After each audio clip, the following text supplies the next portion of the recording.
Hey, you guys. Oh, welcome. Welcome. I am super excited to share with all of you guys my story. Um, I forgive me, it's a little bit uncomfortable, but I'm doing it anyway in hopes that it will inspire you to inspire somebody else because, us women need to stick together. And I am all about women, empowering women. So it's just overall incredible. So I am just going to get started. So I currently live in Dawson Creek.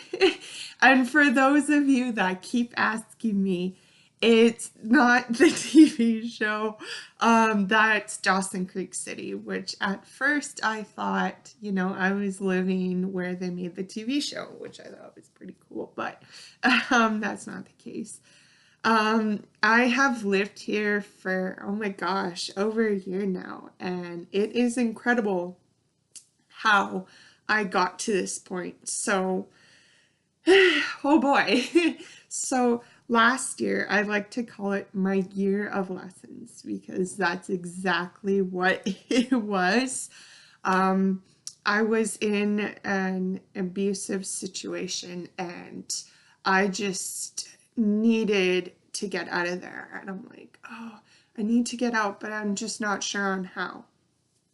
So I came across this gratitude journal. I'm like, you know what? Instead of focusing on that, I'm just going to focus on what I'm grateful for. So I started to do that for a couple of weeks.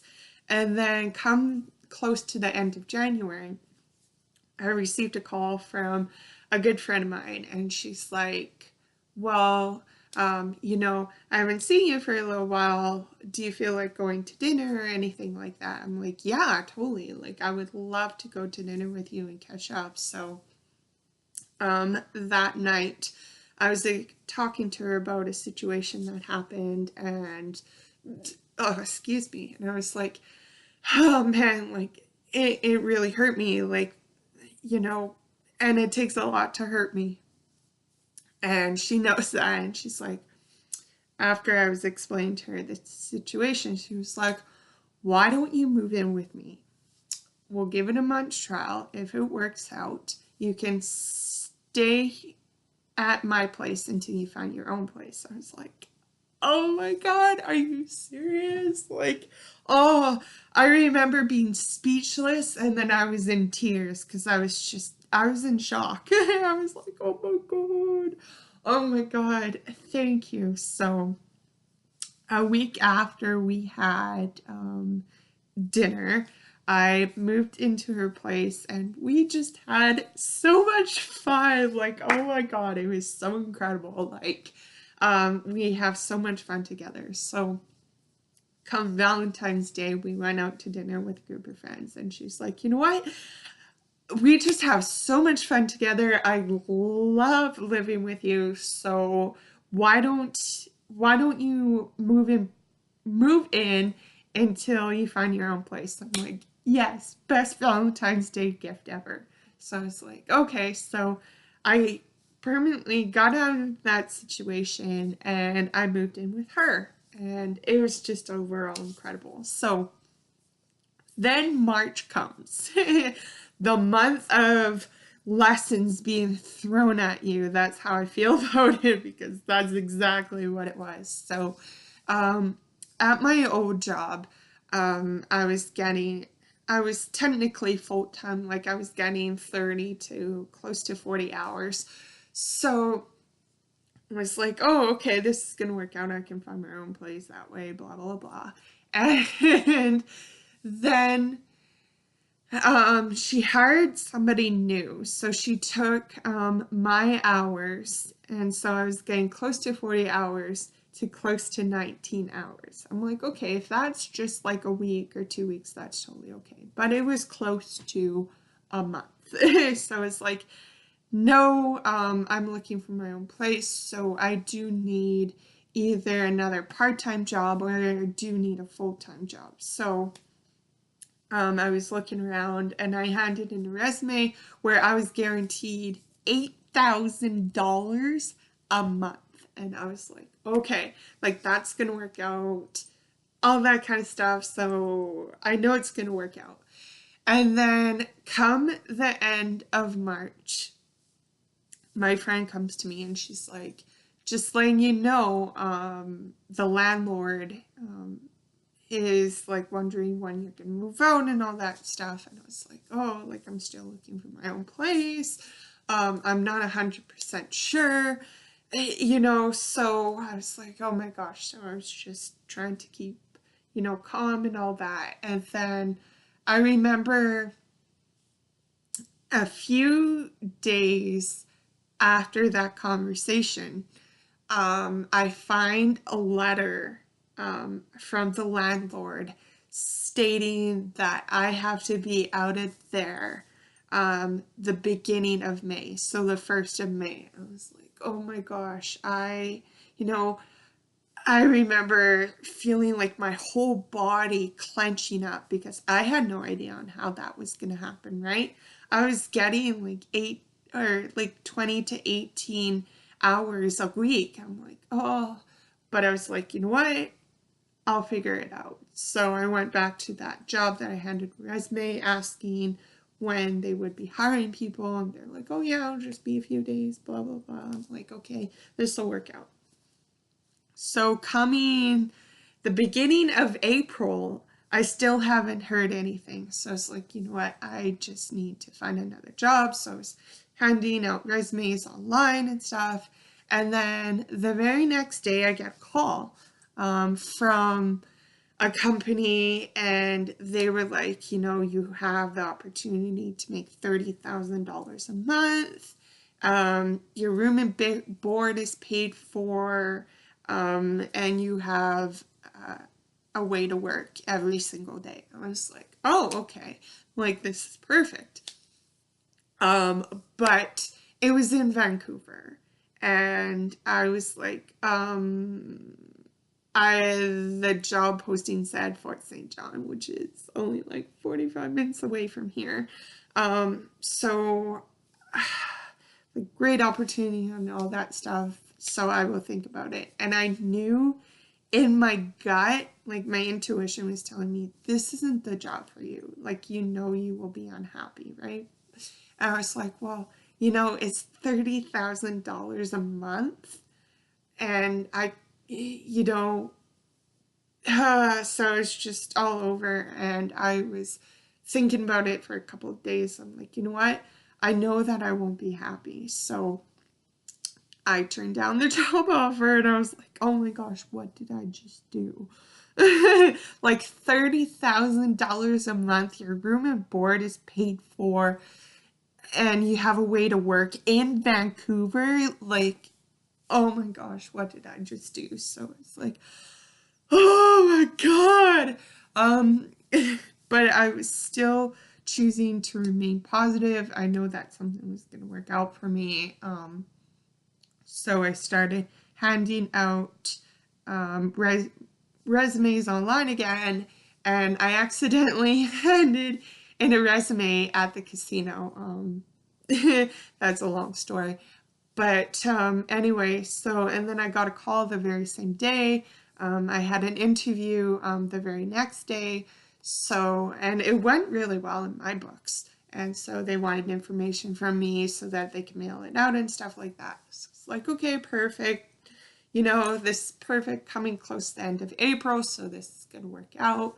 And then come a couple of weeks, I still haven't heard back. So it's like, oh my gosh, what am I going to do? So I remember asking, you know, family members, hey, explain to them my situation and all that kind of stuff.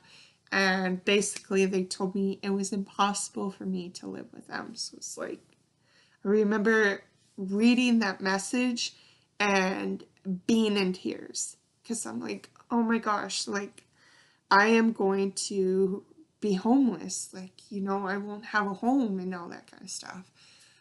And then I was like, you know what? You have your car, you have pillows, you have blankets.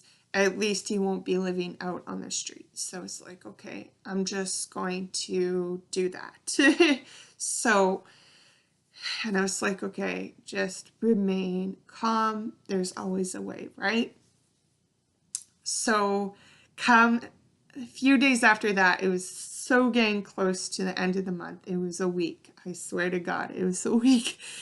And I got a call saying that I got the job, and I was like, yes, perfect. And then the next day, I got a call saying that there were places for me to look at.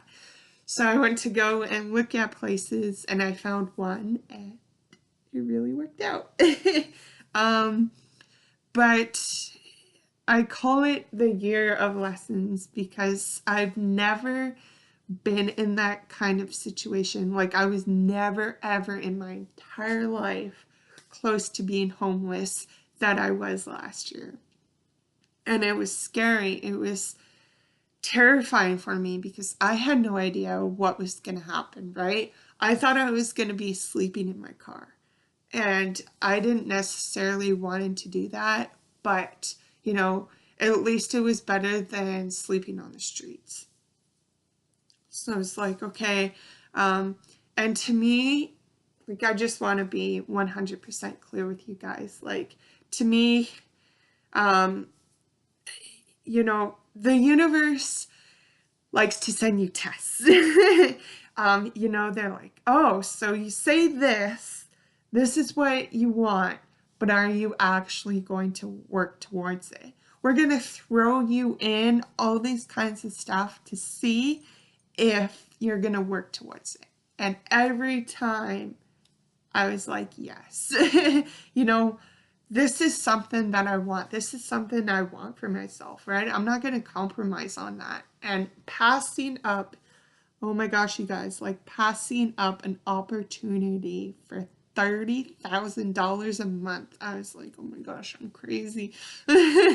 Like, but I knew in my heart of hearts that wasn't the job for me, right? Like, I knew that I wouldn't be happy. And I'm happy here. Like, I love my life here, and I just didn't want to move. And that would be a huge, huge, huge move for me. So, I'm so glad that I decided to follow my heart and just remain calm and remain positive. And, you know, it, I'm like, of course, in that situation, like, I'm not sure about you, but I wasn't positive all the time. Like, I did have my doubts and I did have my fears. I was like, oh my gosh, what is going to happen, right?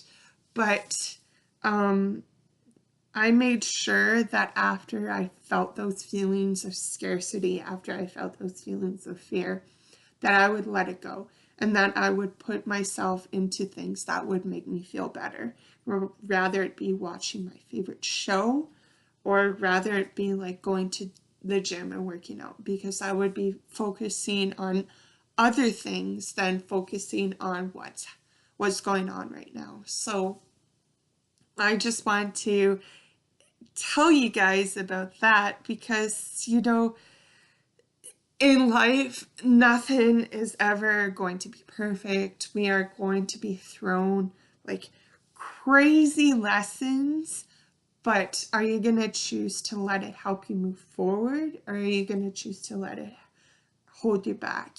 And I know in that case, letting it hold me back wasn't going to serve me. If I was like, oh, poor me, or whatever the case may be, I could have been homeless, instead of being like, yeah, it's going to work out. It's going to work out, right? So I just wanted to let you guys know about that. And just keep reminding yourself that there's always a way, right? No matter what situation you're going through, no matter what experience you're in, the power inside of you is stronger than anything you will ever face. And that is something that took me a while to figure out. So I really, really, really hope you guys, you know, just feel like, just know that it's okay in those situations to feel doubt, to feel fear. It's perfectly normal. It's human. But what is not normal is just staying in that situation, right? Like, oh, poor me, poor me, poor me, like playing the victim, because once you play the victim role, it's very hard to get out of. It's a lot easier to, rise than it is to like stay stagnant, right? And so, oh man, like that situation, you guys, was just, oh, it was very, very, very frightening for me, but it worked out in the end because I got my own place, I got my fur baby, and it's better than I ever thought possible.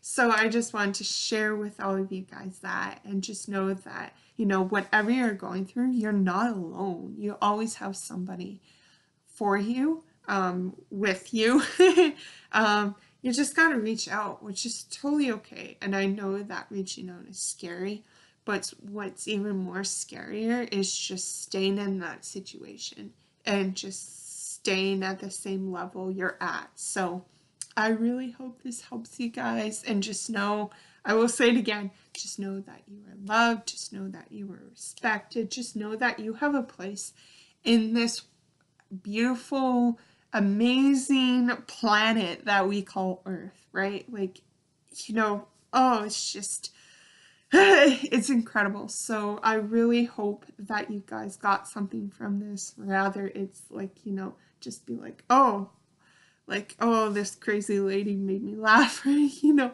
whatever the case may be. So I am so grateful you guys took the time to watch this and took the time to like hear me talk.